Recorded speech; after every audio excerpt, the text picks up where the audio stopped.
to say it, but his parents have been feeling unwell as of late, and I'm staying with them to help take care of Alex. Oh, so it's serious. Oh, no, it's not serious. Nothing terminal. It's just a touch of consumption.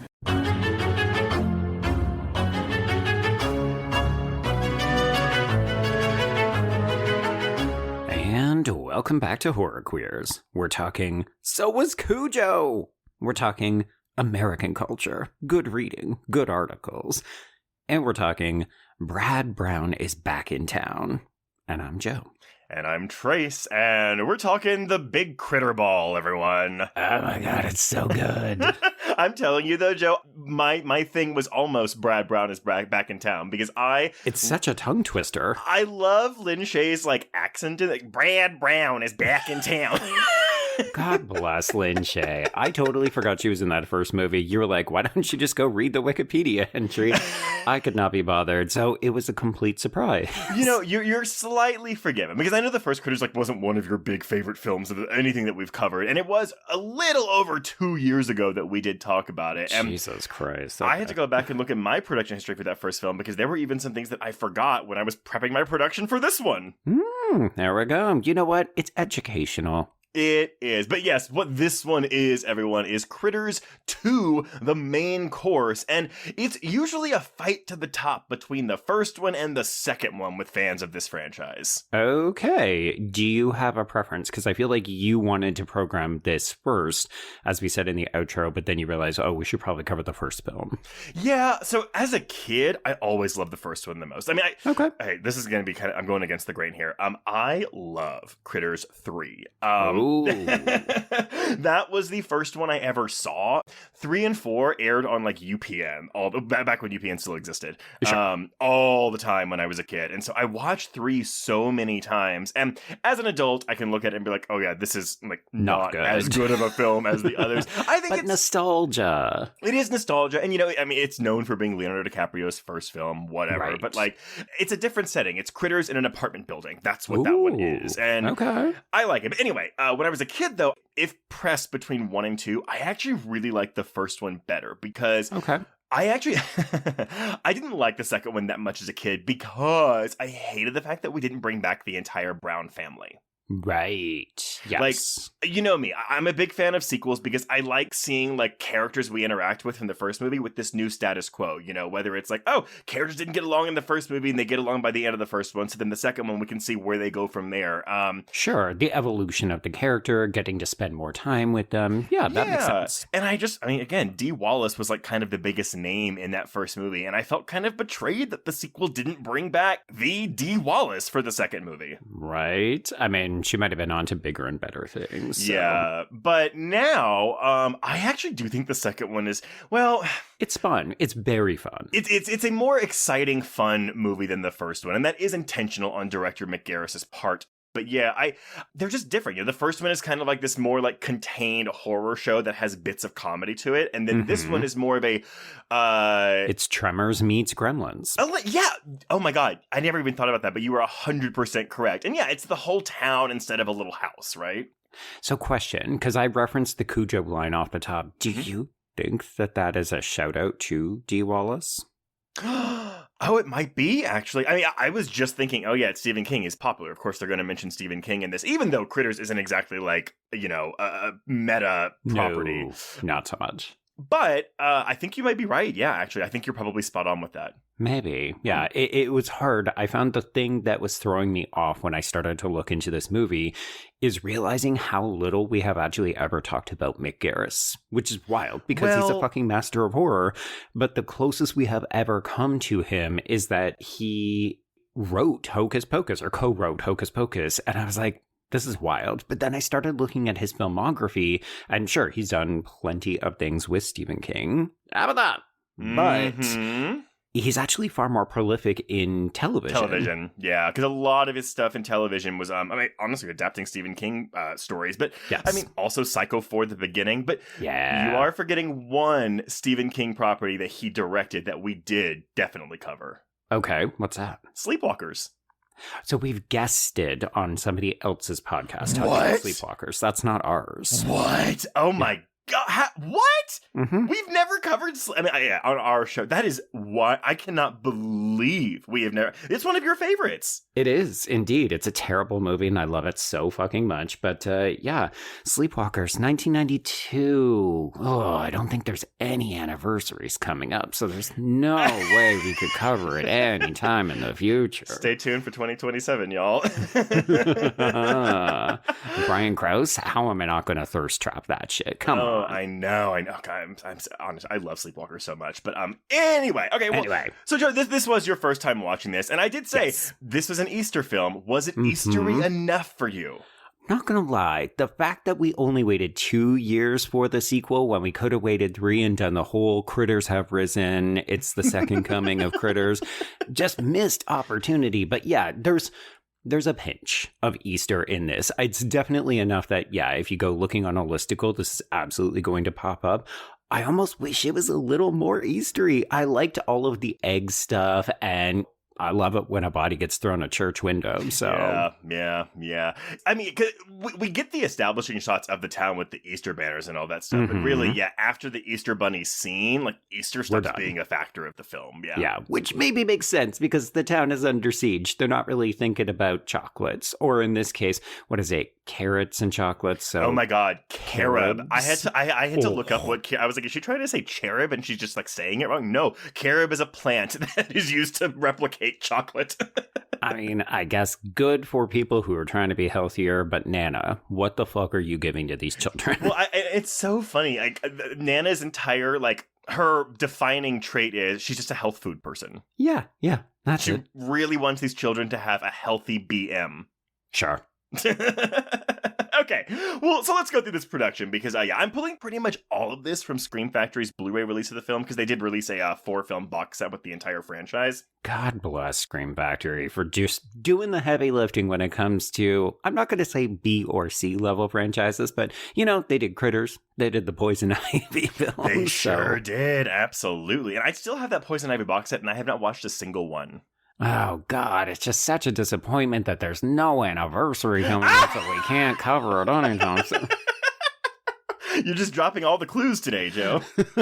Look, 2027 is going to be a very exciting year for me. I'm really excited. Okay, but yeah, so the original Critters was a moderate success when it came out in April of 1986, grossing $13 million on a $3 million budget. But nice. Its real saving grace was on home video, where it did it was absolute gangbusters. Yeah, and this was courtesy of a video distributor, Media Home Entertainment, and it was actually them, not New Line Cinema, who started looking into getting Critters 2 made, because they made so much money off the first one on home video. They were like, well, let's make another one. We would love to make that same amount of money on home video again. That's so wild. How did Bob Shea not just immediately capitalize on this? He loves a franchise. He did. So that's the thing. So they approached New Line being like, hey, we want to make another one. And, head of the studio, Bob Shea, he did not want to let the franchise go. And I'm sure it's a thing where it's like, oh, someone wants this, so I want to still keep it.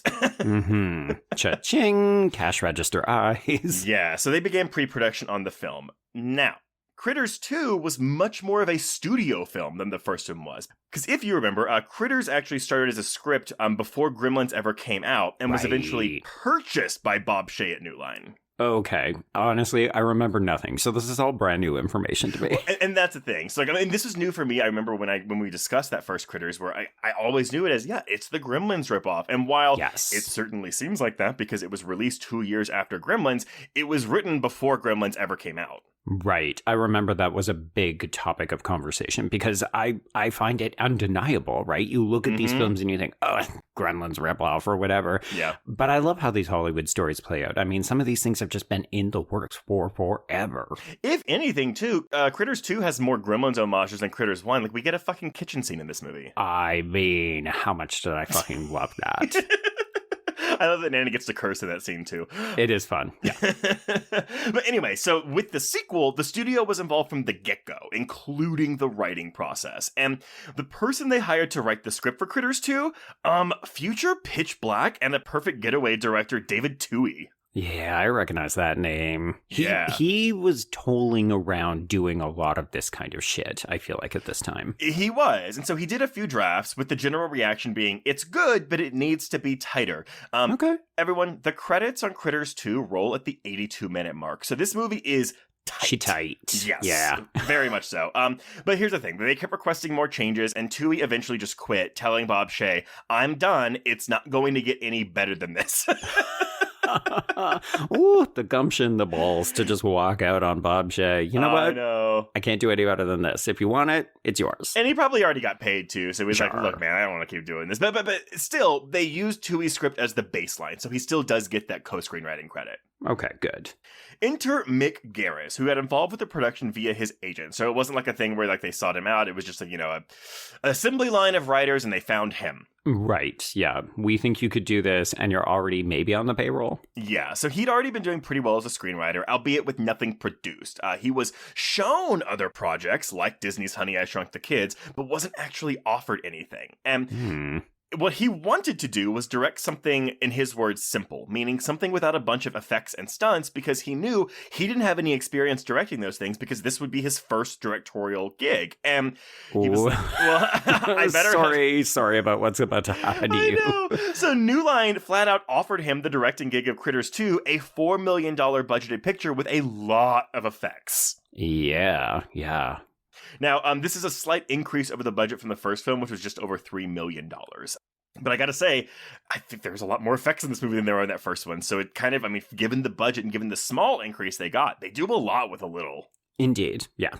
Now, once he was on board, he was asked to tinker with the script, but they gave him carte blanche to, and I quote, bring whatever he wanted to it. And he didn't feel constrained by anything since he wasn't involved with the first one, and the groundwork was already laid by that original script written by Dominic Muir and Stephen Herrick. So his goal with the sequel was to make it bigger and funnier. And in his eyes, the first film is a scary monster movie, and the second film is a character comedy piece.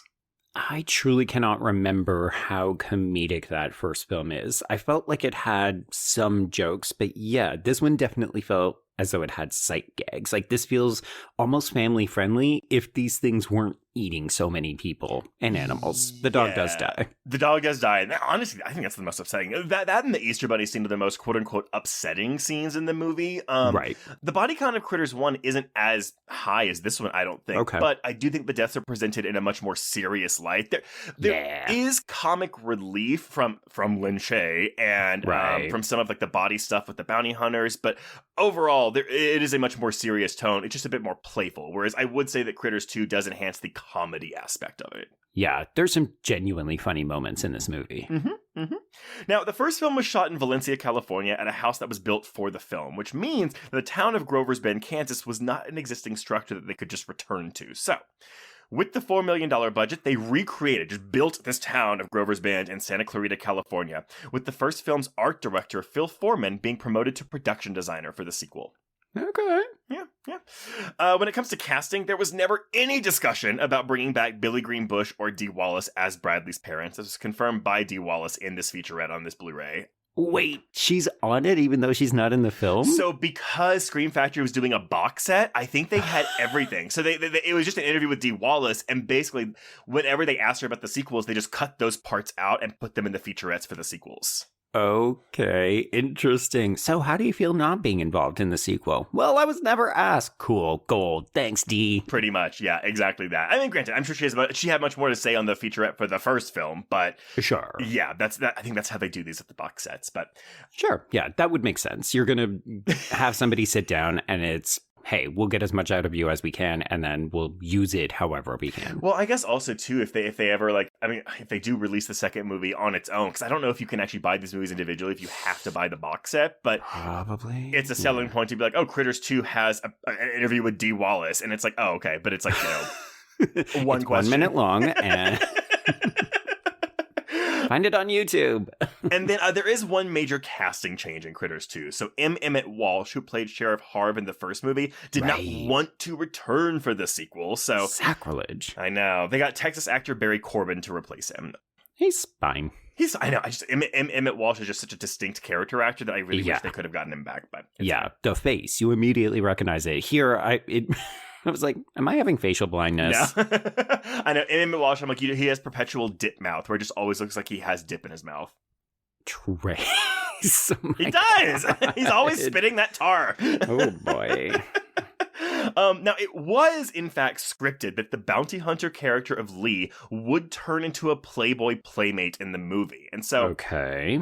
Actress Roxanne Carnahan, who sadly passed away in a car crash in the early 90s, had to come in to read for the part. And while she wasn't actually a playmate, she had, in fact, done a shoot with Playboy that went unreleased. But Playboy still had all the materials, and they agreed to let the production use everything they had shot with Carnahan in the film. So this is really her doing a Playboy spread. It was never just published. That's it. Wow. So, and Playboy was like, yeah, sure, have it. Have at it. Take all the stuff we shot. That is wild. I know. Good for them. Now, for the effects, if you remember, Killer Clowns from Outer Space team, the Chiodo Brothers, did the effects for the puppets of that first film. Okay, yeah. Okay. They returned to do it for the sequel, so they actually filmed Killer Clowns between Critters and Critters 2, which is kind of great. But those enterprising brothers. I know, and I feel like it's a lot during this specific time period, too. Yes. This late 80s, early 90s. But yeah. With Critters 2, they had overwhelming effects to make, especially when compared to the first film. So they had to make over 50 puppets, and of course, the giant critter ball that takes up the bulk of the climax, which I'll go into a bit more detail about how they made that when we actually talk about the climax. Okay, sounds good.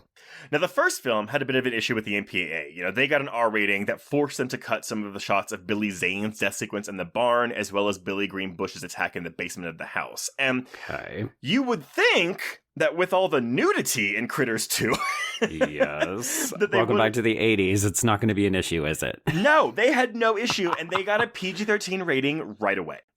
Honestly, the tits were so unexpected. I thought know! They don't need to be in here. But I love the effects, though, of the boobs like bursting out of the outfit. I mean, it's very funny. It's very funny. It's very funny. But, so, okay. Critters 2 opens on April 29th, 1988, about 2 years and 2 weeks after the release of the first film. And it bombed hard. No. Oh my God. So I thought you were going to say, and it doubled its production budget or something. No, that's why the next two movies are straight to video. So it opened in the number 7 spot with $1.9 million and ended its theatrical run with a domestic gross of $3.8 million against that $4 million budget. Shooty. Now, here's an interesting wrinkle, though. So, Garris said he had no issue with how New Line marketed the film, saying they actually did a really good job pushing it. It was everywhere. But the issue is that when that Media Home Entertainment approached them to make a sequel, they didn't test to see if there was actually any interest in a sequel before they agreed to make the movie.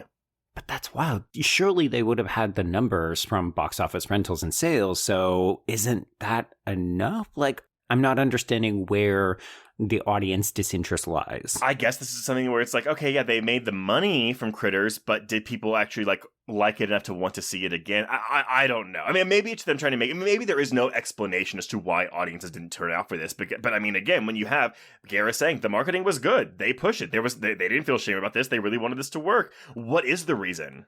Or potentially, because I don't know if you have figures for this, the biggest issue with this time period, folks, is that we will hear, oh, it was super successful on home video, but that doesn't give us a figure, like a financial amount. It's, oh, it was popular or it was not popular or something like that. But I wonder if a bunch of people looked at the sequel and said, oh, I will wait until it's on Blockbuster shelves or something. I mean, and here's the thing, that may be totally true, but remember back then, you were waiting anywhere from 6 to 12 months for a movie to hit VHS after it was in theaters. Yeah. I mean, the fact that there are certain studios that release films, theatrically and then 15 days later on VOD, wild. The kids don't know how good they've got it. Yeah, like you had to go to the theater. If you loved a movie and you didn't want to wait a year to see it on video, you were going to see that movie again in theaters. 100%. Yeah. It was your only chance. And I don't have exact numbers for the home video revenue here, but I must imagine that it was pretty high because otherwise we don't get 3 or 4. That's the thing. So yeah, while we would not get any more theatrically released Critter sequels, we would get 2 direct-to-video shot back-to-back in the early 90s. Oh my God, of course. Yeah, Critters 3 comes out in December of 1991, and then Critters 4 with Angela Bassett and Brad Dourif comes out in October of 1992. Okay. And because I feel like we're never going to cover Critters 3 or 4, I just want to say that Critters 4 is often considered the worst of the franchise, and I do agree because I hate what they do with the Ugg character in Critters 4. Because it is the same actor who plays him in all 4, right? Yes, it's Terrence Mann? Terrence Mann. Yeah, he's a Broadway star, big on a chorus line, by the way. But so basically, because Bradley Brown doesn't come back after Critters 2, so the new focus kind of goes onto Charlie, the Charlie character. And he becomes kind of the main part, like helping the people in the apartment in 3, and then Ugg appears in a mid-credit scene teasing the sequel 4th movie. The 4th movie then takes place, I want to say hundreds of years in the future actually, no, I guess no, it is the present. I don't really know. Oh, I think it's a case where like Charlie goes into space, gets cryogenically frozen, wakes up like 200 years later. It's like an alien situation. Oh my God, Jason X? Oh, yeah. Jason. It's a space movie. It's a space horror movie situation. But yes. But yeah, so the critters attack a spaceship led by Angela Bassett. But basically, like Ugg kind of becomes a bad guy, where he doesn't it doesn't ring true to the character, especially with what we get from him in this movie. It's a really unfortunate character assassination, and I don't think that's maybe the main reason why people hate it, but it's definitely a big reason why I don't like Critters 4. Fair enough. Yeah, that does sound very disappointing. And then, so basically the franchise would see an attempt at a revival in 2019 with the film. I know, but we got the film Critters Attack and a web series called Critters: A New Binge. Mm-hmm. I have seen neither one of these because, I didn't want to watch it, but neither one of these was well received by critics or fans. So, fun fact, I am the critic for Bloody Disgusting for that film. Ooh, because it brings back Dee Wallace, so they were very excited. I think it played at Fantasia. So, Troy's, I had never seen any of the Critters, and I had to write that review. It's probably terrible. Critters fans probably thought it was, it doesn't sound like most Critters fan like the movie, so maybe it's fine. Yeah. But I can't imagine me missing all of the references to, if there are any, to previous films. Probably didn't sit super well. Yeah, it's one of those things, like, I was really excited when they announced it, because I think it's like, oh my God, we're getting a new Critters movie, the first time since 1992. But yeah, I heard nothing good about it. I didn't hear a single person say it was good. Yeah, the big ball does come back, I can confirm. Okay. Well, either way, the first 2 films at least have amassed a cult following over the years, thanks to many kids like me renting them nonstop from their local video stores. This has such rewatchability on the sleepover circuit. Yeah. I could just imagine, because it's scary, but it's not so scary, and especially the second one, which ups the comedy level. So I could really imagine it being a kind of, you don't really even need to pay attention, just look at the special effects. Isn't this fun? Yeah, exactly. I mean, again, we get a really funny bloody skeleton prop in the climax of this movie. Oh my Trace. The way I highlighted that in my notes, because I don't even know if the effect is particularly great, but it is such a fun reveal. It was genuinely unexpected. It's that lo-fi charm, you know? Yes. And this movie. This movie, I wouldn't even say is particularly lo-fi, because I do think that the critters and the critter ball itself look really good. But yeah, that skeleton, it's like when they reveal it, it kind of does a little jiggle. Like, it looks like it's very, very light. Yeah. But yeah, it's good. It's good. It's fun times. All right, Joe, what happens in Critters 2? All right, so we open in an alien cave as a figure in a gas mask flees in point-of-view shots from a screeching creature, and I immediately paused and said, am I watching the right movie? Okay, yes, because it feels like the opening to Night of the Creeps or Leprechaun 4, where it's like we're in this like space cave for no particular reason. It's like, what are we doing here? Yeah, what's going on? I thought we were set on Earth. I definitely did think of Leprechaun 4. Yeah. 100%. I did, I put in my notes, this main title track goes hard, and I felt particularly validated because they did use a full 40-piece orchestral non-union score for this movie. Okay. This is the fun fact, though. Steven Spielberg and his editor would use that music for temp music in movies that he was making for years. Wow. Okay, so they got a big band. I know, another Gremlins connection, right? Oh, right. Yeah, that too. Okay. So this figure in this gas mask is eventually revealed to be Charlie, who is once again played by Don Keith Oper, and he is officially a bounty hunter, although it seems like he's very much still learning the ropes. You know, he trips, he falls, he needs to be saved by Ugg, who is still played by Terrence Mann. So it's almost, this movie is watching Charlie get his wings as a bounty hunter. Very much so. And, you know, in the first film, he was very much the town drunk. And so this is supposed to be like a new era of his life. Yeah, exactly. Exactly. Yeah. So they're hanging out together. You know, they kill some creature. They throw it into some cold storage freezer with a bunch of other heads. And they're on their ship flying around the galaxy. And then they get some kind of holographic message from Your Highness, they say. This is a puppet. It looks fun. This is also voiced and it's actually not a puppet. This is a person in a suit. This is Mick Garris' wife, and she really, really, really wanted to be in this movie, and she ended up having a horrible time because she's in this makeup chair for 8 hours getting the suit put on for what is essentially, 30 seconds of a monologue, but she's filming in this hot-ass suit for hours and hours and hours. Okay, so not fun for her. She looks great in the makeup. Yeah, she's in it. They didn't get divorced after this, so clearly it worked out. Yeah, there you go.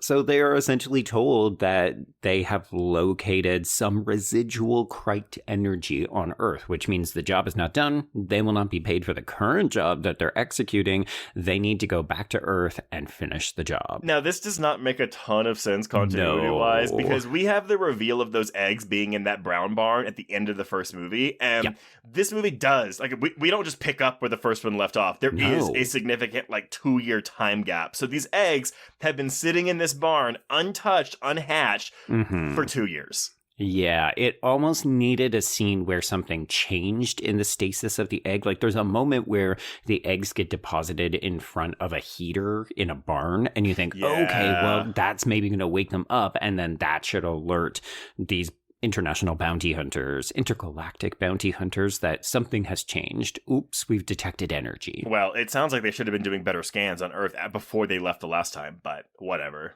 I mean, I'm not going to suggest that these bounty hunters are not particularly great at their jobs, but they're not particularly good at their jobs. They're really not. And I think it'd be different. Well, because there is another version where you could play them as slapstick. They're just kind of bumbling idiots. But then I feel like that would be too silly. It's too much, yeah. Or you need one who's the comic relief, which I kind of feel like we do it a little bit with Lee. But then that makes me slightly uncomfortable because of the queer reading that we're going to assign to that character. Yeah, and here's the thing. And we'll go into in-depth once we get to the Playboy play minute of it all. But while I do think there is a lot of humor around that transformation, I never feel like the movie is directing the humor at the character itself. It's more how everyone else is reacting to her. Yes, I would agree with that. I found this gently supportive, a little bit progressive, so it was interesting and unexpected. It's slight, but there's one line of dialogue coming up that I'm like, okay, I think that feeds into the queer reading a bit. Yeah, and some of this was very deliberately constructed by Mick Garris as well. Yeah, very much so. Mm-hmm. Okay, so basically, we gotta go to Earth. So, fade in on Bradley Brown, who is played by Scott Grimes. Yeah. Shock of red hair. He's so cute. He's very cute. I will say he looked like the guy from Adventures in Babysitting, and I found it incredibly distracting. Anthony Rapp? Is that... No, that's the best friend in Adventures in Babysitting. I'm talking about the main guy. I've never seen Adventures in Babysitting. Yes.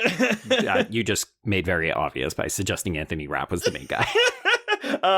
Then maybe it's Keith Coogan? I don't know. It's fine. It was just one of those things where, I kept feeling like I was dissociating because I kept making all these weird comparisons to other texts and be like, wait, what am I watching? Anyway, Grimes is fine.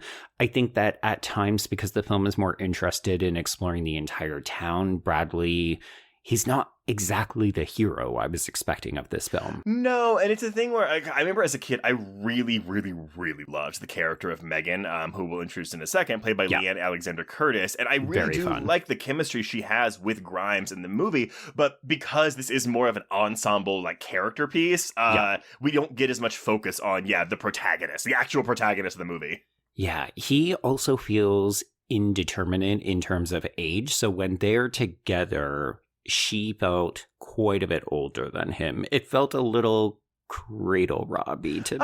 I've always chalked that up to the whole girls mature faster than boys. They always sure. First, okay. So. Yeah, let's go with that. Go with that. Yeah. Okay, so he is arriving back in town by bus. So Grover's Bend, yay. Presumably he was off at college or something. No. We don't really get an explanation of why he left and then is now coming back, apart to visit grandma for the holiday. That's for the Easter. It must be the long Easter weekend, I guess. But yeah, I mean, because we know that Megan is a senior in high school, so he is not in college yet. So his family, from what I gather, moved to Kansas City, like the big city, after they became town pariahs following the Critters incident. Sure. And now, he's coming back to visit his grandma for Easter because we need a movie. Yeah. We need something to tie it back to that first film, and grandma was not it. So.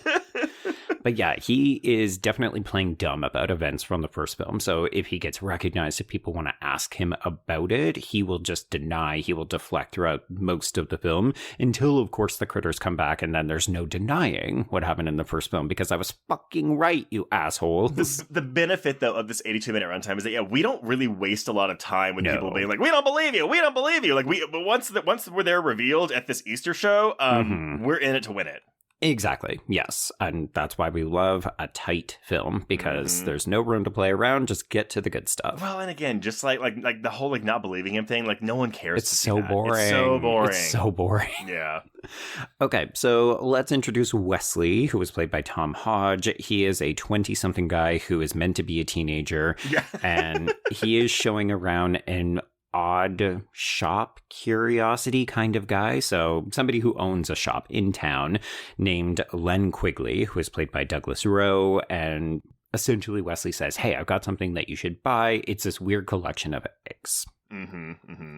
So we get this aerial shot downtown that there's an Easter egg happening because it is Easter. Yay. Easter horror. And then we're introduced to Megan, yes, as you mentioned, Leanne Alexandra Curtis. And she, her introduction is just so fun and exciting. Right off the bat, I felt like I knew who this character was because she parks in this truck and she can't open her door. She fully bashes somebody's car and then she comes out the window. Also, I have to give this to you. This actress is 6 years older than Scott Grimes. Okay. See, there's just no denying it. She looks so old compared to him. Not so old. He looks like a child, and she looks like a teenager. He would have been about 17, and she would have been about 23 when they filmed this. Okay. But I guess that's maybe why they don't... Do they kiss in this movie? They kiss right at the end before he gets on the bus. But there's a lot of cock blocking for most of the film. Yeah, it's like a polite kiss, though. It's not like they're just tugging each other. Yeah. I hear what you're saying. I didn't actually feel like there was a lot of chemistry. It felt big sister, younger brother energy to me. I guess, maybe that's... I detect the chemistry, just maybe it's not romantic chemistry between the two. Yeah, it started to feel forced the further we went into the film, but I just said, we're nearly done, it's fine. Yeah, I definitely don't end this movie being like, I really want those two to get together. It's more so like, I want them to be friends. There we go, yes. Pen pals when he goes back to the big city, I guess. Yeah, Okay, so she is the daughter of the guy who runs the newspaper in town. That would be Mr. Morgan, played by Sam Anderson. And he is interacting with his girl Friday, Sal, who is Lynn Shay. And she sees Bradley getting off the bus. And I love this line, the boy who cried critter. Oh my God, I know. Because in the first movie, she's very much like the assistant or receptionist to Sheriff Harv. And so she's I guess, made a horizontal move into the world of journalism. But she seems more suited for this than she does police and law enforcement work. Indeed. Yeah. She's giving low-key Freddie Lounds energy. I'm going to get the story. There's a point where, Mr. Morgan says, just let it go. Put the dark period of our town in the rearview mirror. And she effectively does the people want to know, people have a right to know. Yes. And Lynn Shay, again, she's a character actor. She's in that first movie. Her. She's not in it a ton. I do like that this movie does give her more to do. It's not a ton more to do. It's not a ton. Yeah, I did feel like that was the biggest issue with expanding the scope of it, is that I wanted more people to get more things to do. Like when we get to the climax, which is so protracted and drawn out, and it's like, yay, everybody in town is pitching in to help destroy these critters. But I also thought, wouldn't it be fun to give more individual moments to some of these people, make them a hero in this particular instance or something? Well, then your protracted climax would be even more protracted. I know, but it would have been more exciting. Yeah, that's true. Anyway, I'm never satisfied. Let's move on. So, yes, she wants to get the scoop. So what she does is she goes to visit former Sheriff Harv, who is played by Barry Corbin. He lives in an isolated trailer kind of on the edge of town, and he doesn't want to have anything to do with this. So clearly he has also been burned by the events of the first film. Well, he says like the town voted him out of the sheriff's position in a landslide, and that's the thing. Yeah, I guess he's the only one really that saw the critters, because everyone else that did died, or they away. moved out of town, or they went up onto an intergalactic spaceship. Yeah. Although I don't think there was any mention of a grandma in that first movie, so I don't remember it, but also I clearly remember very little about it, so I enjoyed it. That's what I remember. Yeah. Okay, so Brad arrives at Nana's house. We should note that she is played by Herta Ware, and she is such a funny figure, right? She's in some ways a very typical grandma figure. She's a little bit loony. She's a little bit disorganized, but her heart's in the right place. As you said, she wants these children to be eating well. She's running some kind of daycare out of the house, but I love these sort of insert shots of kids with, crayons stuck up their nose. One kid is eating white paste. Oh, because she's making them eat these awful carrot bunnies. Yeah, gross. But yeah, so she keeps selling them on vegetables. And again, we need fiber for a healthy BM. I'm like, okay, sure, Granny. And folks, if you don't know, BM means bowel movement. There we go. Not body mass. No. Oh, is that what is that what the abbreviation is commonly used for now? No, not at all. It's always bowel movement. Yeah. Oh, okay, got it. High five or diet, everybody. Eat a pepper or two. All right. So meanwhile, Wesley is surprised by Quigley's dog Chili, which, as a dog name, love it. Yes. But this is when the boy, I'm putting in quotation marks because this is definitely a man and not a high school student, but he gets paid in beer and Playboys, one of which blows off the back of his truck as he is driving away, and that will become a plot point. It absolutely will. Chekhov's Playboy. The first and maybe only time we'll ever get to say that. Well, you know what? We'll see. We'll never know. Yeah. So in the bounty hunter ship, we confirm that the pilot Lee, who is played by Randy Pearson, it has no face. So it has not determined what it will look like. So it's kind of just a blank mold. And we learn that it doesn't have one yet because it has to be the right fit, because you can't live with the wrong self. Yes, this is that line. So it's Lee stays a nothing face till he finds the right self, can't live in the wrong self. And that was the line that I really gravitated to when thinking about a queer reading for this film. Yeah, and we should note that I went down not a very deep rabbit hole, because I'm not going to suggest that there's a lot of critical reading. Yeah, no, not so much. But there was somebody who posted on a Reddit thread about this film. So I will give credit to Reddit user Tales from the Crypt 82, who apparently checked out both the TV edit of this film as well as looked at the original script, and they make a specific mention of Lee as an it, as opposed to a he or a she. Mm-hmm.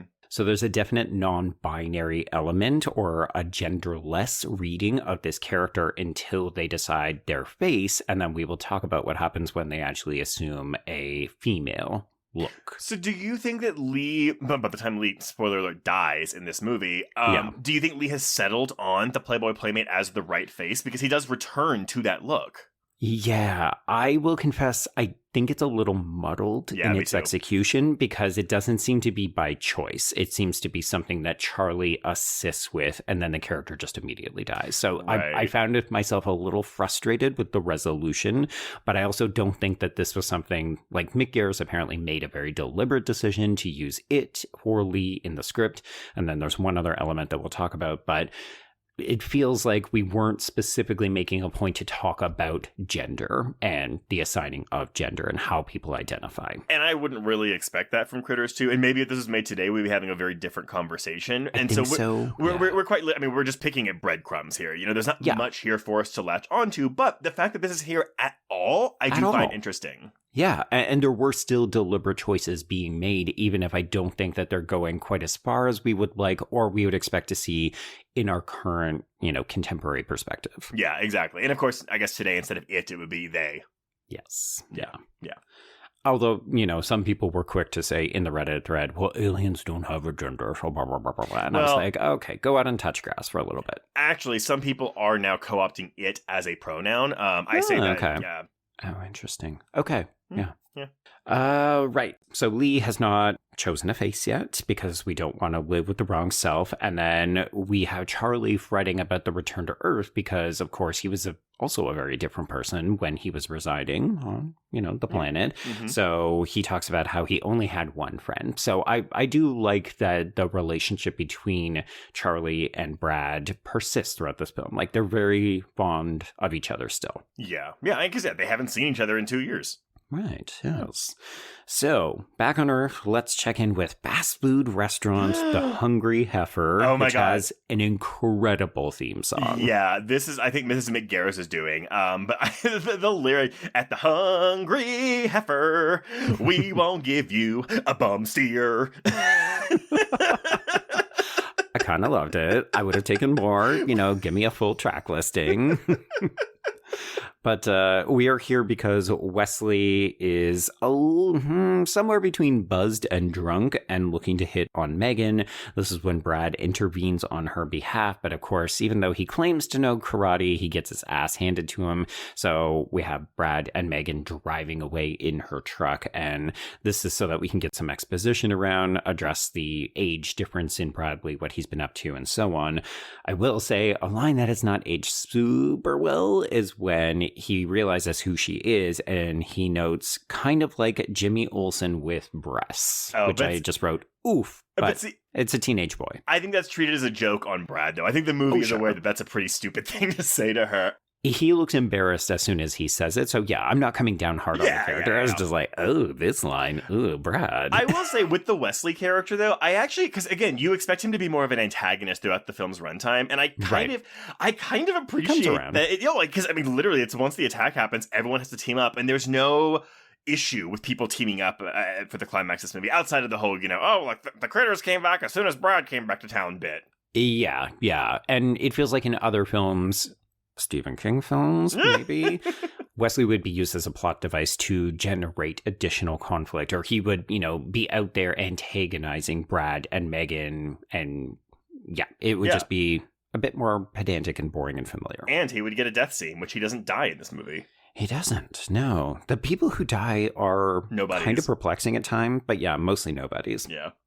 So Nana arrives to pick up Quigley's European Easter eggs. This is how he's trying to sell them to her, which shame on you for going after a church lady who is probably on a fixed income. Well, she does haggle pretty well. She does. She clearly has done this a couple of times, maybe even with Quigley. She brings in the Lord's name. She's like, oh, even for the Lord, for the church? This movie has an interesting relationship with the church as well. We said we wanted maybe a little bit more Easter-related stuff, but there are several times where we talk about how the church is the safest place in town, and it is where everyone congregates. So I thought the gentle siding with the church and, advocating on behalf of religion as a bit of a savior was interesting. Yeah, I think it tracks because it's like a Kansas town, right? But sure. I was trying, when I was watching, it's like, oh, what are a movie marathon theme? Is like movies where people gather in the church and it goes horribly wrong. And I was like, well, Sleepy Hollow, this. I was thinking of the Blob remake, but that's town hall, not a church. You know what? You could expand it. Small town with a refuge that is not as safe as it initially appears. Yeah. So there's 3 of them right there for you. There we go. Folks, which other title should we add to this list? Okay, so yes, she is picking up these eggs. This is when Brad basically says, I don't know anything about what you're talking about, critters, what? So Megan is trying to get, not the story, but she is interested. She wants to know what actually happened. And of course, this is also accompanied by that shot that I mentioned earlier of the egg sitting ominously in front of the heater. So give it time. Mm-hmm. So Nana hands off this carob and an egg to Megan's younger sister, Cindy, who is played by Lindsay Parker. I know. I'm not going to say that we should be killing kids in every movie, but the fact that this girl doesn't die, even though she faces down death twice in this film, come on. The moment in the end when she's riding off on her tricycle, I'm like, how the fuck did she get out there? And why is she outside on her tricycle? Because she witnessed a grown man get murdered by these critters, and instead of going back into the house, she decides, I'm going to get on my tricycle and get the fuck out of here. Which, you know what? Bye, bitch. I hope you make it. Yeah. Spoiler alert, she fucking does. It's really annoying. Yeah, we can't kill this little girl in a PG-13 86 movie. I mean, it looks like, hey, we couldn't get Drew Barrymore because she's too old, so we found the closest looking kid to Drew Barrymore from Firestarter. Yep, there you go. Anyway, Lindsay Parker, I mean you no harm, but also I wanted your character to die.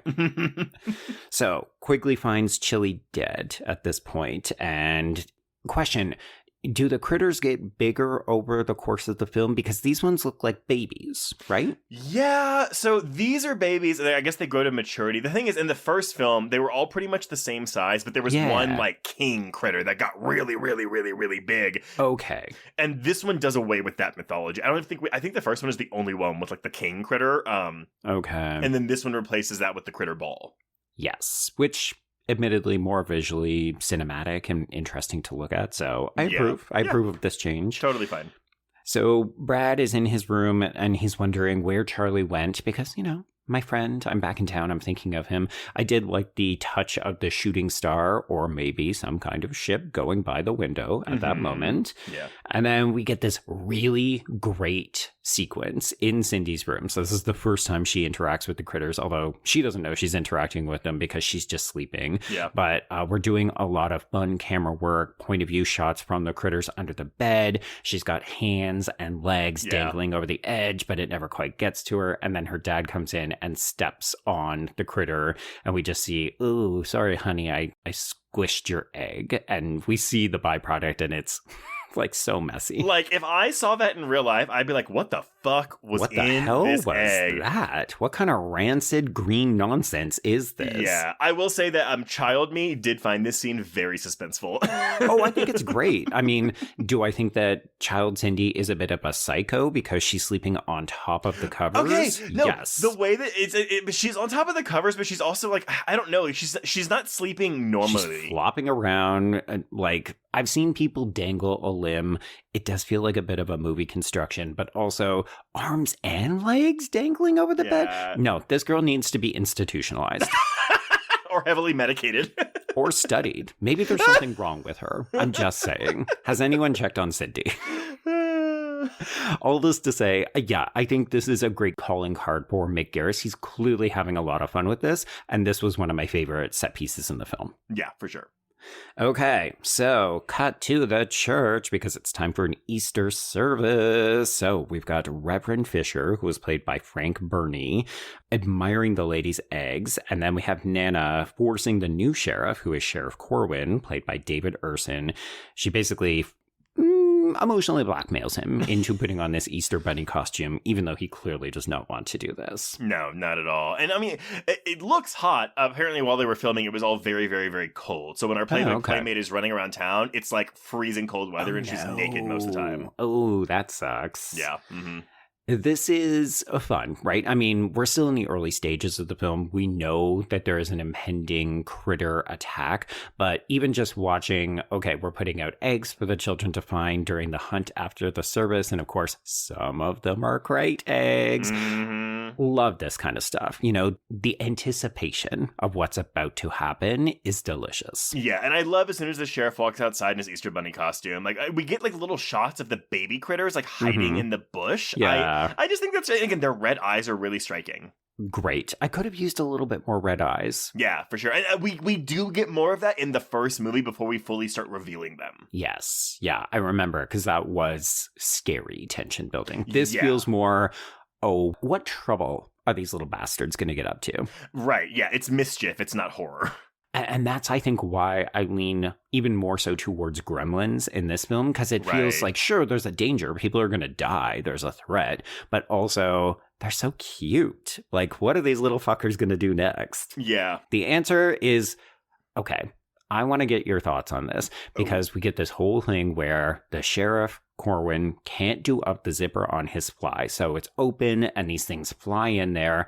And there's a moment where the body falls and it looks initially like there is a giant red mark, like they bit off his fucking dick and balls or something. But then later when we see the body just lying there, there's a bunch of just red splotches all over the chest. Yeah, it's supposed to be that because I think Megan says later they ate out his stomach, basically, is what they ate. And that's not really... No, come on. They bit off off his dick. Yeah, no, absolutely. And because when they were doing this scene, the production told Mick Garris, we want to be able to see the critters inside the suit, like after they go inside. So they had, the little ball like rolling around in the open fly so you could see it. But yeah, I mean, this seems much more horrific than what actually happens. Yeah, the aftermath doesn't quite compute with what we see of the initial attack. It's great. I was like, am I having a stroke? I thought I saw something different. I get it. But we also get this being cross-cut with kids decorating different eggs. And I do love that there's this shitty little bratty character who is purposely breaking eggs. They just happen to be the Krite eggs. And I thought that was also very fun and playful. Oh, absolutely, yeah. Okay, so we get to our Easter service, and this is when the body is thrown through the church window, and this signals the beginning of the attack. Everybody scatters, but I just want to say, I love a body coming through a window. It's so getting thrown inside. So is it still defenestration if they're getting thrown inside the window? I think so. Yeah. Okay, yeah. If a body's going through the window, we're going to use that word. I'm also just a fan of a religious service getting interrupted by a body being thrown through a window. I mean, he hath risen. But so the rationale behind this man's death, by the way, is attributed to a farm accident. Oh, to which I say, what a ton of bullshit. Like, who is peddling that story? And for whom? Sal. Why are we trying to pretend? I don't know. But yeah, I'm like, well, A, you weren't on a farm. B, what tool was he using that caused this? Yeah, farm people, get in touch. What could have caused this? Needless to say, the church service is over. Megan takes Brad to go and see Harv. And I love that.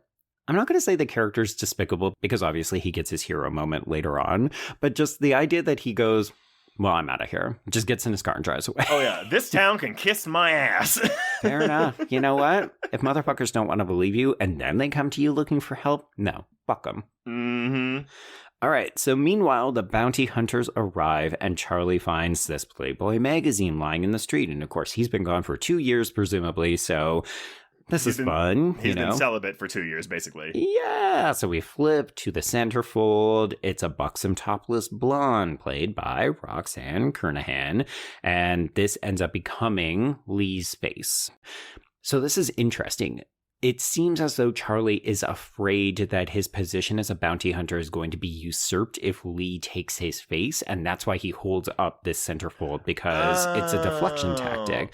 But I don't know. Do you really think that that's what Lee and Ugg were planning? Or is this Charlie just being a little bit worried about his position amongst the group? I honestly didn't even think about it that deeply at all. I just thought it was, oh my God, no, don't turn it into me. Like, we can't have two of me on the ship. But honestly, I think that your read is more interesting to talk about. Because I think Charlie realizes he's not a full-fledged member. He's been doing this for 2 years, sure, but we saw him trip and fall and need to be rescued in that opening sequence. So I took it as he's having an inferiority complex, and he's like, anybody else? Honestly, I think that would be something interesting to deal with this character, but there's nothing beforehand that's given any clues to a sense of rivalry. May not be the right term, but I'm going to use a rivalry between Lee and Charlie for the bounty hunter position, or maybe there's a thing where it's you can only have 2 bounty hunters, you can't have 3, so one of you's got to go. Somebody's got to man the ship. Oh, all of you are not men because you're bounty hunters and aliens. Yeah, but I do love the effects behind this transformation. It's great. We see the boobs pop out of this thing. Again, I was so shocked to see nipples in this movie. My favorite touch, though, is that because she, I'm going to say she now for Lee, is looking at a magazine, she includes the staple from the centerfold in her stomach. I thought that was really cool. That's really great. Yeah, it doesn't leave a permanent damage, so we just kind of pluck it out and throw it away. So I'm going to bring back this Reddit user, Tales from the Crypt 82, because the other thing that I think will help our queer reading is that in the TV version, so the TV edit of this movie, so you might actually be familiar with this, Trace, but apparently this is a deleted scene in this film. So when it goes into physical media release, we take this out. I don't know why, but at the end of this, when Lee finishes the transformation into this woman, and we see Charlie kind of gazing appreciatively at this, right? Because, hey, topless lady, yay. Yeah. But Lee actually says body fit. as in this body fits. Oh, I don't remember this, but that's really bizarre. They would remove that for the home video release. Mm-hmm. Yeah. So, there was a link to a YouTube edit of the TV version, but the link is dead. So I didn't spend a ton of time. It may just be, that account went cold. Somebody else picked it back up. So folks, take a look. It might still be out there. But yeah, apparently this was Lee's confirmation that this is the right look for them. I mean, just because of where the script goes and because she does change and try out the Hungry Heifer manager, maybe it's a thing where it's like, well, if the body fits, why are you changing again later? Yeah, and that was the piece where I found confusion because, we talked about it in the first film. Ugg undergoes a bunch of different transformations to try to find the right fit for them, right? Mm-hmm.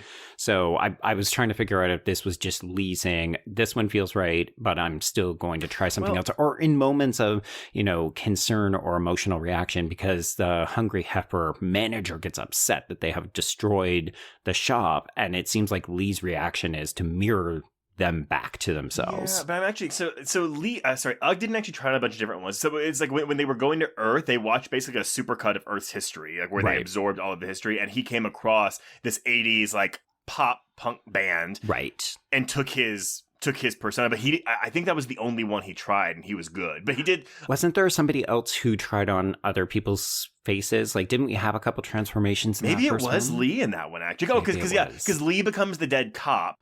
That's it. Yeah. Okay. So I don't know. I mean, I think it's very interesting. I'm intrigued even more so by the censorship because I guess the suggestion that a quote unquote male presenting, albeit without facial characteristics, would then assume a female identity and say it's a fit. Maybe this was deeply concerning to conservative people in the 80s. I don't know. Yeah, I don't know. Wouldn't be surprising. We'll put it that way. Okay, so anyway, yes, now our trio have assumed their proper identities and we're on Earth, so let's get back to Quigley. This is when Sal, Megan, and Brad discover his body, so he did not survive his encounter with the Kreitz who killed his dog. So the makeup on this body, I put in my notes, it doesn't look, maybe it's just the daylight, but I said it looks very Jawsy, like whenever that head pops out of the boat in Jaws, that's this what it looks like to me. Mannequin-y, right? Yeah, it does look very mannequin-y. We also get a pretty flop joke line with, oh, who are we going to call? Critter Busters? Yeah, it's a bit of a wah, wah, wah. Anyway, it's fine. We immediately flee in the truck, and I will say a special effect that does work for me is when we roll over this critter and then we see the results because I think this looks great. It's very Looney Tunesy, or I guess by this point, Roger Rabbit-y. Yes. Yeah, no, I love all of this. And again, this is Lynn Shay's big moment where she's like, kind of being hysterical. This was an improv moment for her. Oh, okay. Cool. Yeah. So we go back to Nana's, and of course, now that the critters are loose, we're just going to do a bunch of different set pieces where people realize, oh shit, these things are real and or they are here. So we have one in Nana's fridge, and I love it when Bradley breaks in and he's like, the critters are back, and she just goes, no shit, Bradley. I love a cussing grandma. This is very Gremlins-y. You're right, and I'm not mad about it. I'm not mad about it, but I'm glad that we don't belabor it. Like, we don't stay in this kitchen for very long. No. We got other places we need to go, but in order to get out of here, I mean, I love that it takes all of them to handle this one critter, and then later on, we will just be interacting with hundreds of them, and nobody blinks an eye. I love the escalation in these kinds of movies. But that's because the town comes together, so they have more manpower. Sure. But, we're looking for the quote-unquote remote, i.e. the communicator that will call the bounty hunters to us. Which I'm like, so you're telling me in 2 years this grandma has never pushed the button on this remote? By accident, right? Yeah. Deleted scene, just the bounty hunters coming down. Man, it's like, we grandma told you. When you're looking to get to the prices right, you have to use this remote, not this one. Also, why? Oh, wait, you know what, though? Okay, maybe there's a mention here where I forgot, because it would make sense that Bradley would have had this remote for all 2 years since the first film, so maybe he brought it with him to Grandma's? Sure. You know what? Let's go with that. Let's go with that. I don't know. I don't think so, but we'll go with it. Yeah. So anyway, so they arrive in the nick of time. It's pretty funny that they think, oh yeah, it's because they pushed the button and not because the bounty hunters just knew where to go. So we explode the door, we get rid of this critter, and then we get this really nice moment between Charlie and Brad where we're excited to see each other. And then Brad realizes, oh, Charlie's only going to be here for a little while until this evasion is quelled. And it's sad. It's almost maudlin. Mm-hmm. Yeah, I liked it. But yeah, again, we don't belabor it. It's just a quiet acknowledgement between the two of them. Yeah, 2 years have passed. I missed you, buddy. Yeah, exactly. Nice. I mean, yeah, we check on him to make sure he's not drinking, and Charlie's like, well, they don't really have booze in space, so. You know what? I did it the hard way, but yeah, no, I'm clean. So we move the action to the Hungry Heifer, and this is the most Gremlins-y set piece. And again, I cannot be mad at it because this is so much fun. There's a critter who is accidentally frying themselves on the grill.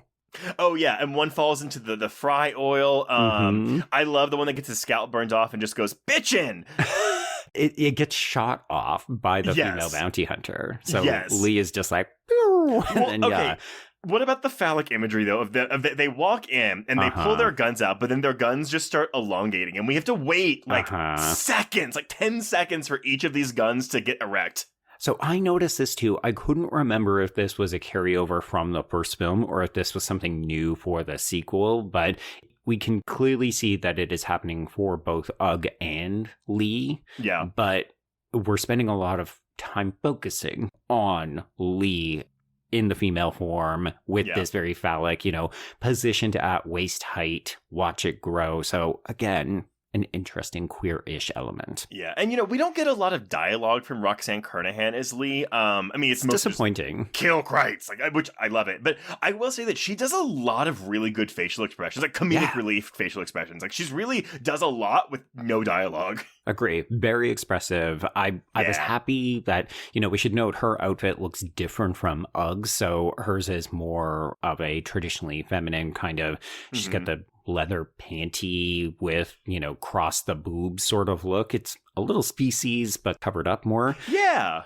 And I mean, it's kind of funny when she changes into the Hungry Heifer manager after they destroy this entire joint and blow all these critters away, because he briefly wears the same outfit. And so you get to see what it looks like on a man, and it looks utterly ridiculous. And it just made me realize how the eroticization of the female figure, the clothes that we ask women to wear to turn them into sex objects, and then if you put it onto men, it always reminds me of okay, so you're not a huge comic book reader, but Marvel back in the day, they would almost do like a Playboy swimsuit spread with all of their various characters. So you'd have, Jean Grey in a bikini, and then you'd have maybe Wolverine wearing a Speedo, but all these other characters would just be very conventionally dressed. But then a bunch of people would flip it and be like, what would Wolverine look like if he had to wear this outfit? Or, what if male superheroes had to hold the same body posture as female superheroes? And it's always like ass out, tits out kind of deal. So I just appreciated this single solitary moment where we get to see this man looking utterly ridiculous in an outfit that we just take for granted on a woman because, sure, women wear shit like this. And I do want to point out, too, this manager is played by Eddie Deason, who, I mean, I know him mainly, he's Eugene, the nerd in Grease, like the John Travolta, Olivia Newton-John movie. But, okay. But if you were a child of the late 80s or really the 90s, you probably have heard his voice in many, many, many cartoons, including he voiced the main villain Mandark in Dexter's Lab. He was a nerdy friend Ned in Kim Possible. He was in Rockadoodle as Snipes the Magpie. I hate Rockadoodle, by the way. I fucking hate Rockadoodle. Okay. I've never liked it. Strong feelings. But yeah, again, you get a very distinctive voice out of this man. Yeah, I would say distinctive look on this guy as well. I wrote in my notes, he's a little bit dorky, so it's extra, I'm going to say, quote unquote, funny to watch him wearing an outfit that looks more appropriately suited for a woman. But this is another one of those, we cast somebody with a very distinctive looking face so that we could put them in the limelight for a couple of scenes. Works out well, it's amusing, and then, we shift back to the female form. Yeah, exactly. Yeah, but we have effectively destroyed Hungry Heifer. We thought we have dealt with the critters, and this is the first appearance of the ball, so everything seems fine, and then the door just busts down, and this ball of critters rolls out. And I love this. So it rolls over a group of people, complete with a bowling pin sound effect. Yes. I do love the visual of one of the Kreitz, like ziplining down a power line. Yeah. So we see that they're not just exclusively at Hungry Heifers. They've kind of infiltrated all the other offices. So Mr. Morgan has to deal with one. He tries to make a phone call, and then, one of these idiot things zip lines down and electrocutes itself, and that knocks out the phone lines. Oh, yes. It's very silly. It's very fun. Because this is a Blu-ray transfer, there are definitely moments of when the critters are rolling down the street in the broad daylight where you can see the string pulling them. And I don't fucking care. I don't care either. Here's the thing. I love a puppet. So, if you can make it seamless and hide the effect, then I'm impressed and delighted. But also, I just love seeing a puppet on screen. And these things are so cute. Like, I can imagine them selling this as a toy for horror enthusiasts. Like, I would love to own a critter. Yeah, like the anti-Furby. Exactly. Yeah. Although I guess that's a Mogwai, because a Mogwai is basically there a Furby. We go. Yeah. So we should note that Mr. Morgan has actually been knocked out by one of these poisonous quills, so we do have to carry him out to the truck, and most people have begun to gather at the church because it's the safest refuge we have in town. Mm-hmm. Of course it is. Yeah, of course it is. But then the sun begins to set, and everyone just kind of collectively holds their breath because we're waiting for the next attack. We don't know where it's going to come from. But, I thought it was pretty visually memorable that we get these still town shots, and there's just a couple of fires, some cars, some bins, some buildings on fire. It is a thing where it's like, if this had a bigger budget, we could have probably devoted more time to the destruction of this town, but I think so. We can't really do that. No. I'm sorry. I did want to mention just one really quick thing before Lee turns back into the to the Playboy Playmate. Yes. We have a moment where he comes face to face with a standee of Robert Englund as Freddy Krueger. And yes, at the video rental store. I just wrote in my notes, why didn't we get a Robert Englund cameo here? Right. It's New Line Cinema. Like the house that Freddy built. He would have been there. Done this. And I guess this would have been around the time 4 came out. So, okay. I mean, this would have been the peak of Nightmare on Elm Street popularity. Yeah. I wonder if they considered it and they just, for some reason, could not make it happen. So it was, okay, well, let's go there, but we're not going to see it all the way through. Yeah, probably so. Either way, it was a really cool concept because, I mean, again, as a kid, I hadn't seen a Nightmare on Elm Street movie before, but I knew what they were. And so when I got here, I was like, oh, am I going to get to see Freddy Krueger? No, I'm not going to get to see Freddy Krueger. No, not in this PG-rated movie. No. Yeah, but this is interesting, right? So Lee, up until this point, basically from the destruction of Hungry Heifer up until this moment at the video rental store, has been wearing the manager's space, so the dorky guy. And then it seems like Lee is going to change into Robert Englund in Freddy Krueger garb. And this is where Charlie makes a deliberate decision to hold the magazine back up so that we go back into, Roxanne mode. Yeah. And I think, again, if this was being made in a contemporary sense, I would have liked it for Lee to say, that was the wrong fit, I'm going to go back to the right fit, or something in that line, because it doesn't feel...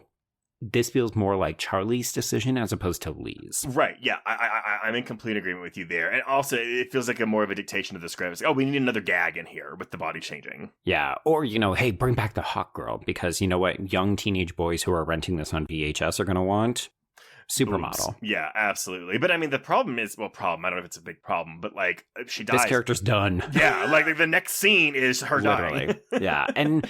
This is weird because, I had forgotten that Lee was a bit more of an active part in that first film. It's Ugg and Lee going out and taking care of business and so on. But it felt like Lee is a bit dumb here, to just so easily fall for this trap that the critters have laid and dispatched off screen. It's so easy. It was just a little disappointing. No, I agree. And you could read it as, she doesn't think the critters are that big of a deal. She can take one of them. But yeah, it's like a cop going in somewhere without backup, right? Right, yeah. How long have you been on the force? Do you not know that this is potentially dangerous? Anyway, it's fine. Yeah. It's not ideal, but... It means more for Ugg than it does for Lee. Because I at least do like that Terrence Mann gets to have this moment of just screaming himself into a nothing face, basically. He loses the look of the Johnny Steele persona. Yeah, he kind of shuts down and just goes into himself. It's catatonic for a little bit. So we see him just sitting, or it, I guess, at this point, just sitting in the church, and Charlie's trying to check on him. Of course, this is really more about Charlie's arc where, okay, I have to become the savior. I have to become the bounty hunter because Ugg is out of commission. Yeah, I do love the whole, like, he's not breathing. Well, he doesn't have a mouth. That's pretty good. Yeah. Okay, so then we shift the focus so that we can go to a random farmhouse with a random hot dude, presumably some kind of relationship, maybe a babysitter or somebody that we parked Cindy with. Anyway, he gets lured out, he gets killed by the critters, and then this is when she takes off on the fucking bike. I mean, but it's a thing where, like, Brad goes out to, like, look for them. But then we just hear this scream of Cindy and then cut, and we're just seeing her drive off into the darkness. And it's like, bitch, what the fuck are you doing? Yeah. I mean, we should note she's probably, 5 or 6 years old. So she's clearly a child, but it's still just, why of all things are you taking off into the dark? Yeah, on a bicycle. Yeah, like do a little U-ey and drive back towards the lights. It's just very, go back to the light, back to the light, yes. Anyway, so yeah, Brad ends up having to go out and rescue her. He's got a baseball bat. We're whacking all of these critters, but they soon overwhelm him. And this is when we get the return of former Sheriff Harv, but he is in uniform, so he's decided to come back. He saves the day. Yeah. Yay. I mean, there was like a kind of nice moment where Brad and Cindy, like, they almost seem to accept their fate. Like, it's like hold on, like, we're about to get eaten by these things. But yeah. The end is nigh, if we're keeping with the religious theme of this episode. Absolutely. So the townspeople watch and they fret about how they've been effectively cut off. It's very Tremors, no phone lines. The critters have taken out all the roads leading out of town, so we're on our own. We're going to have to save ourselves. But I do like that they have to all stand there and watch as all the cattle in town gets eaten. Yeah. Which, thank God they held these cows, because, these critters really, really, really want to eat them. Yeah, I will confess, I don't remember in the first film if the critters are specifically designated as, we're carnivores and we want to eat meat, and that's why we're doing all this. This felt like something new for the second film. Am I wrong? I mean, they eat everything, because there is like the equivalent to the Hungry Heifer scene in the first movies when, they're basically trashing the house, and we get almost like a disco theme for the critters, which I fucking love. But yeah, I feel like they're eating everything. And then there's that one meta bit, where one of them's talking to a doll of E.T. and then he eats E.T.'s head. Right. Okay. Yeah, this one seems specifically, meat. we're back and we're looking for meat now. Yeah, we're more carnivorous, whereas like in the first one they were more like everyvorous. Yeah. Everyous. Terrible. Terrible. Okay, so needless to say, they're eating all the cattle, but soon they will turn their attention to the humans, so we need to fight. We need to think up a strategy. So this is when Brad says, okay, I'm going to come up with something, and everybody in town turns against him until Harv essentially says, cut the bullshit. This kid did not bring them back here. I love that. What is this bullshit? Bullshit. I do like that Harv does this, though, because, sure. I mean, the second this line of questioning started, I was like, this is not very good. No. So I'm glad that we just moved right past that. And everyone just comes together to work together.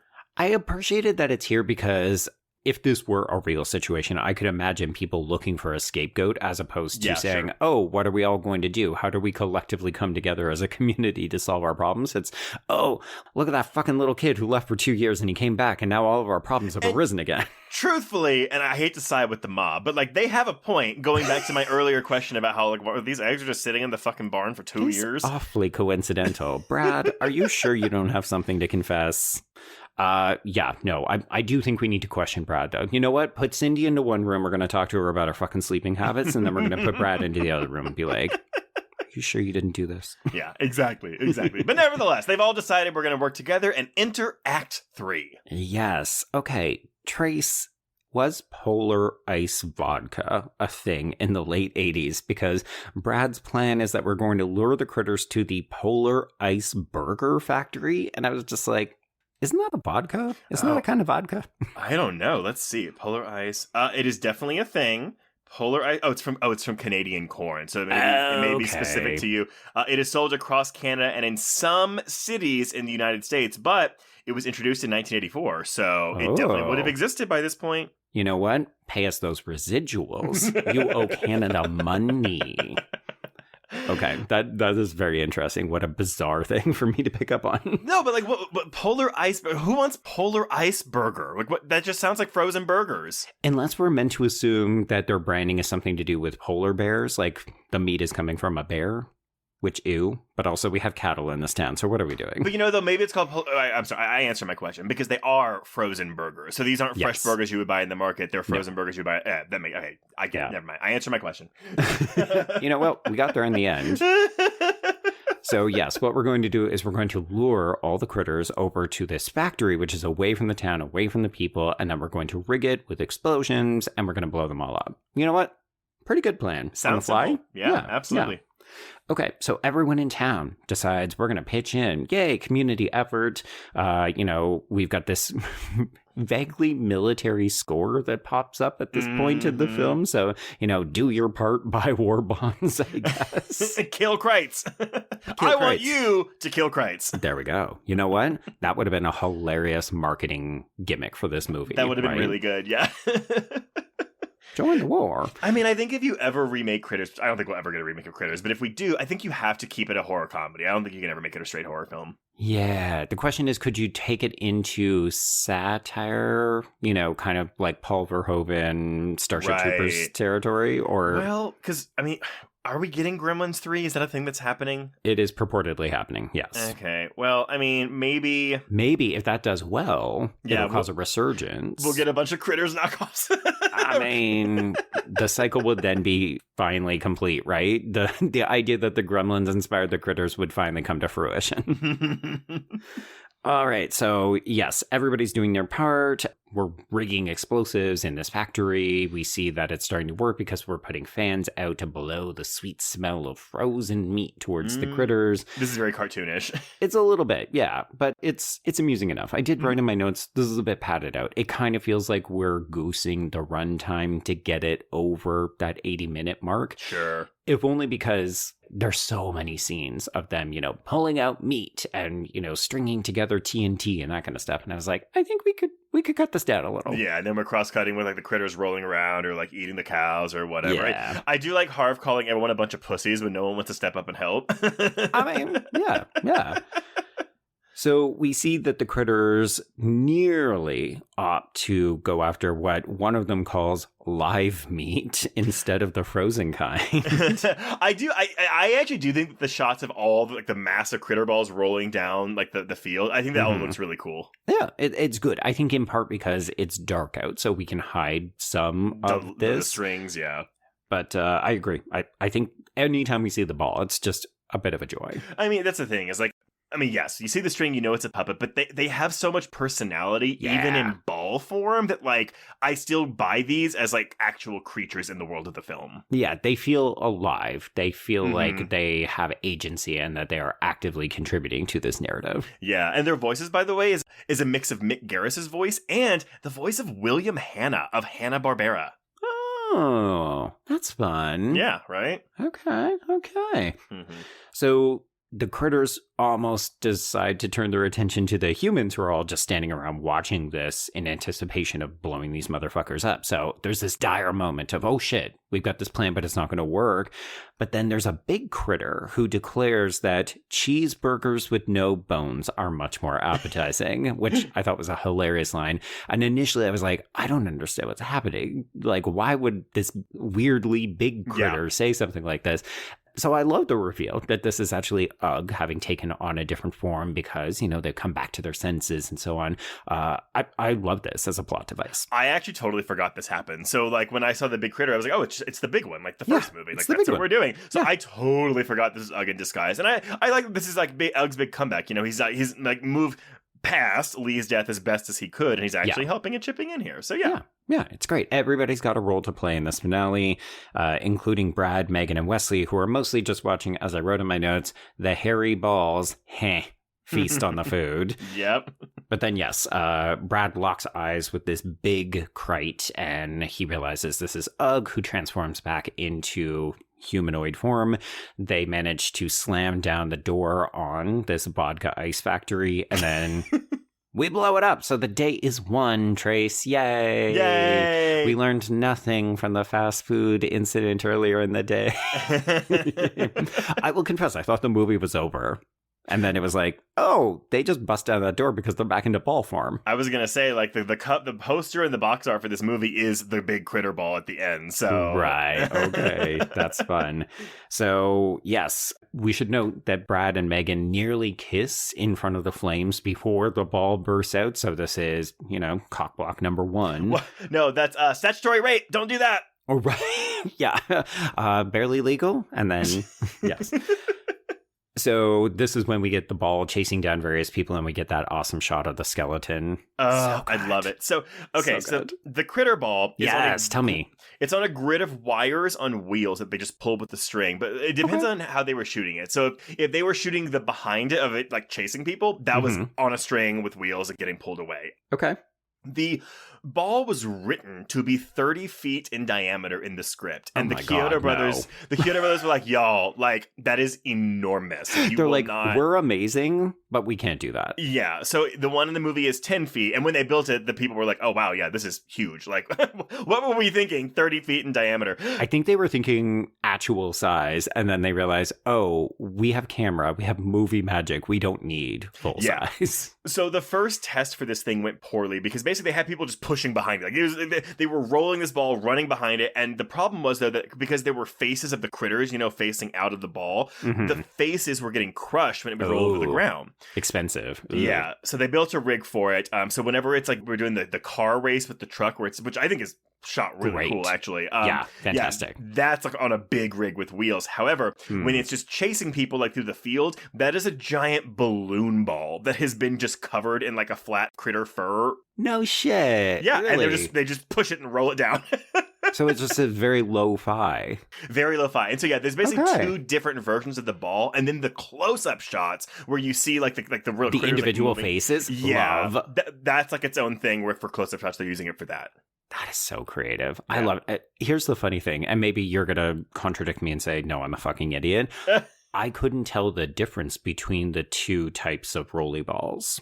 They looked interchangeable to me. I wouldn't have known there were two different versions if you hadn't told me. For the most part, I think you're correct. It's just the one that the balloon ball, it's a bit more flat. Like there's not a lot of bumps over the surface of the ball because it's basically like it's like almost like a quilt of critters over like that's just wrapped over the balloon. Whereas the one that's on the rig is a bit more textured.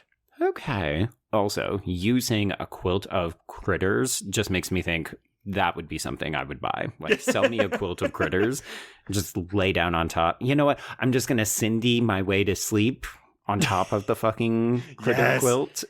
We need a 101 critters with Cruella de Vil. Exactly. Emma Stone, what you doing? Coming back with the Critters remake? I would love that. Oh my God. That too. Yorgos Lanthimos' Critters, starring Emma Stone. Instant purchase. Where's the Kickstarter? I will crowdfund this. Absolutely. I think we're delirious. It's fine. I think so too. Okay, so yeah, let's get to this truck chasing because I didn't really know where the climax was going to go at this point because it seemed like, sure, we're leading everything up to this factory explosion. Oh shit, that didn't work. How are we going to get these fuckers out of here? I love a chase sequence that goes awry. So we've got Brad and Megan giving chase in this red truck, and Brad loses the passenger side door bouncing off of this ball. I loved it. I thought it was so creative. Oh, yeah, absolutely. Again, I think, though, to your critique that, this is a bit of a protracted climax, I think it's one of those cases where it's like, we have this fucking prop. We're going to show this fucking prop. This took so many man hours. We're going to get every little drop that we can wring out of this motherfucker. Yeah. Yeah.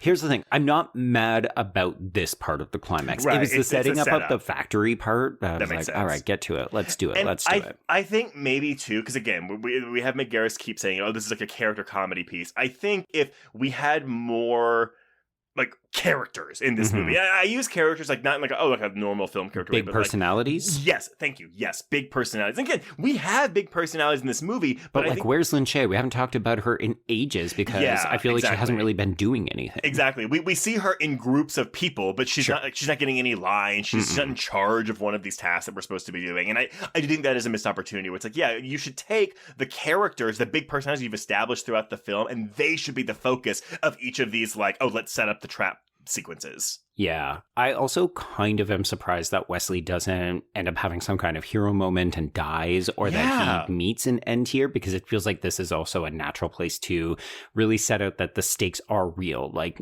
sure, we saw a skeleton of some random townsperson, but we don't actually lose anyone from the main cast. No, not at all. And actually, truthfully, I think you're right. I think it actually might have been better if Wesley had done the sacrificial, like, explosion of the critter ball instead of Charlie. But again, Charlie kind of is like the focus of these films moving forward, which I know we don't know that right now, but he's kind of the heart of the franchise.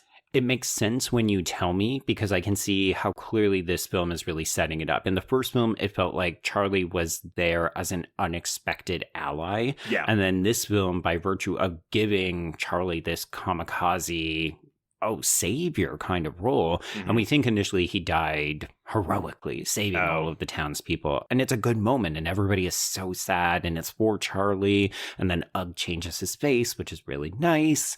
I will confess, though, I was really happy when we discovered that Charlie, just pulled the cord and he parachuted out of there before we crashed. Yeah, that's all. I did write in my notes, cop out. Like, come on. Like, oh, really? It's also the next day, and he has like, okay, wait. I mean, where has he been this whole time? Where was he in the woods overnight? Like Brad's already going, because I guess this whole movie takes place over Easter weekend, so it's the Good Friday, Easter Monday, like 4-day weekend.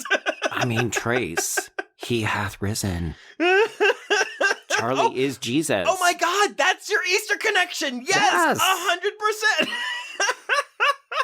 Okay, it all comes full circle. You know what? A full star extra, just for that. No, I do think it's a bit of a cop-out. We clearly didn't want to kill our darlings. I don't think that they anticipated, we're going to make more movies and Charlie's going to be the centerpiece or anything. But I think they realized they had put a lot into this arc, and it doesn't entirely make sense to say, let's kill him, because we don't even get to see him flying. Do we get to see him flying the plane, or is it just the plane coming in and them saying, Charlie? No, we have an interior shot of the plane because he goes, I'm a bounty hunter! Yes.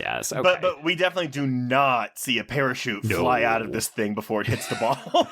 It's a gentle retcon, but it's fine. Yeah, it's there. It's fine. But I mean, again, like, Charlie surviving suits the tone of this movie. Like, absolutely. I feel like it would be hopeful, a betrayal of the it's tone. family friendly. Yeah, exactly. Like, if he had died, that wouldn't sit right with the rest of the film. So I get it. Yeah. I get it.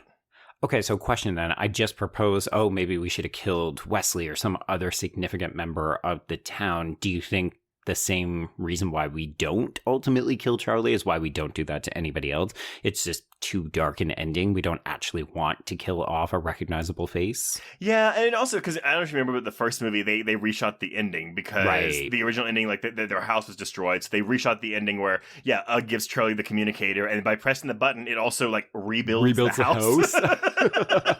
No darkness in these movies. Sure, we kill people, but we don't want people to leave the theater feeling sad. Yeah, so it does track that they would have done this. It's just it is like it's a cheat.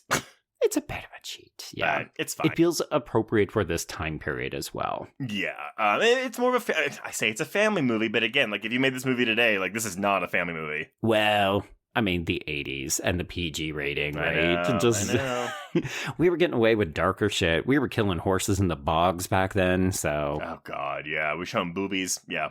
What are the boobies doing in this movie? Boobies! Little boobies. This is how you know I was gay, too, because when I was a kid, like, I didn't even bat an eye at the boobs. I didn't think, oh my God, there's boobs in this movie. I was just like, yeah, that's boobs. There you go. Chase, it's because you were a little gay boy. I know! He was like, look, beautiful bounty hunter boobies. Booby hunters. Bounty boobies. Bounty boobies. Bountiful booby hunter boobies, yeah. All right, so it's the next morning. People are already rebuilding this town like fucking nothing is happening. Part of me expected, can we just lay out all the dead bodies in the street so we can get a sense of how many people perished last night? Yeah, right. But no, it's fine. We just need to put up a few planks of wood and this town will be back to normal. Yeah, where's the funeral for the skeleton man? Right. Yeah. Like, where's his family? You know what? We don't even know his name. That's how little these people care about their neighbors. Yeah, we don't know if anyone actually saw him get rolled over, so they might actually not know who that skeleton belongs to. Oh, man. That's the dark ending. Justice for the skeleton man. Our fallen hero. He died so the rest of us could live. But yeah, Brad gets in this bus and... Okay, why is Harv leaving? Is he just, saying, you know what, I'm moving on. He bequeaths his sheriff badge over to Charlie, which is lovely. But also, I was just like, so Harv, you're done with this town? Yeah, I got the impression that Harv was going to go try to make it a sheriff of Kansas City, because that is where Brad's going to. We know his family lives in KC, so... Yeah. You know what? I don't really have anything happening for me here, but also I don't have a plan. Can I maybe crash on your couch when we get to the big city? That's what it sounds like a little bit, yeah. But yeah, I had the same question where I was like, what is he doing? It felt like we wanted to do one final joke about cock-blocking Brad and Megan from kissing because, Harv basically says, get on the fucking bus. The bus is about to leave. Cradle robber. Think, oh, we're never going to do it. And then, finally we fucking do. And yeah, then she goes to prison for statutory rape and... Oh boy. But so Ugg gets picked up in a new ship. Charlie stays behind to be sheriff of the town. And then the kids get their kiss and Brad and Harv ride out on the bus to new adventures. The end. The end. That is Critters 2, everybody. Yes. And yeah, I mean, whether you prefer the first movie, the second one, whichever you think is better, I think it really ultimately depends on what tone of movie you're looking for. Yeah. Do you like the more traditionally straightforward horror one, or do you like it with a little bit of comedy? And I think also you're right, the expanded scope, right? This is so much more of townspeople coming together. Like, I remember in that first film where we talked about how it felt so tightly knit, right? Just the farmhouse with those couple of scenes in town. And here it feels like we flip it. It's barely any scene set in the house, and it's mostly about the town. And truthfully, I mean, it's a sequel, but it's following the exact same formula as the original. You have the bounders coming in, they're trying to find their shapes. Yeah. But instead of being in the house, we're in the whole town. It's a lot of the similar stuff here. But it is different enough to where I'm like, yeah, this is still really good for me. I do think I would consider this the most rewatchable entry in the franchise. Okay. There's a lot of fun to be had, and it's so short. You messaged me and said, we're doing a lot of recordings lately, folks, and it was nice just to have a shorter film that was pretty light and entertaining, and then we're in and out. Yeah, we just need one of these every now and then to counteract all the deep philosophical conversations we're having in other episodes. So philosophical. Oh. Okay, everyone. Well, before we announce what we're covering next week, just some quick housekeeping. If you want to get in touch with us, you can reach us on Blue Sky and Instagram at HorrorQueers. Shoot us an email at horrorqueers@gmail.com. Find us on Letterboxd. Keep track of all the films we've covered. If you want to chat with other listeners, please join our Horror Queers Discord. If you have a moment, please rate and review us on Apple Podcasts or Spotify. And if you want more content, including ad-free main feed episodes, please support the show by becoming a patron at patreon.com/horrorqueers. Imagine how much better the jokes would have been if you didn't have to listen to commercials. Oh my God.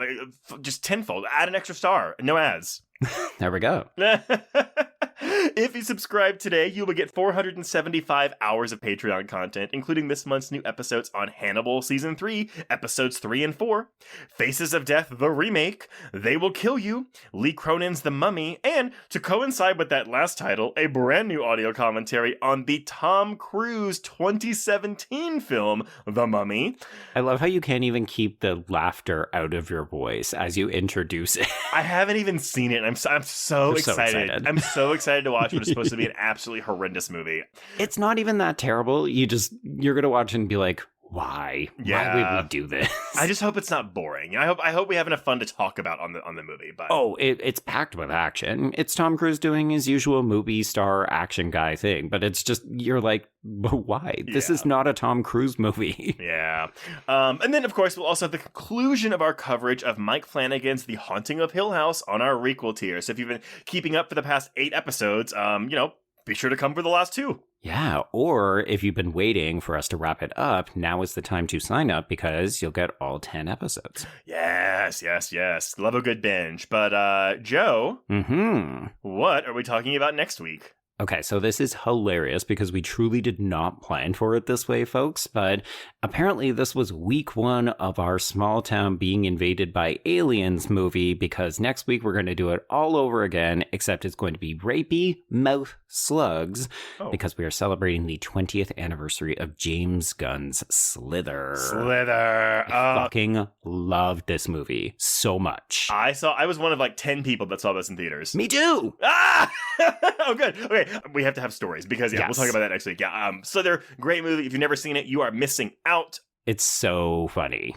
So good, so funny, so disgusting. And not even like in a blood and gore way, in a goop and slime way. Yeah. Ooh, this is going to be interesting because I would expect you to have problems with some of this. Oh, no, I do. There is a sequence in this movie in which bodies attach themselves to a big blob type thing that I think is one of the grossest things I've ever seen in my life. Yeah.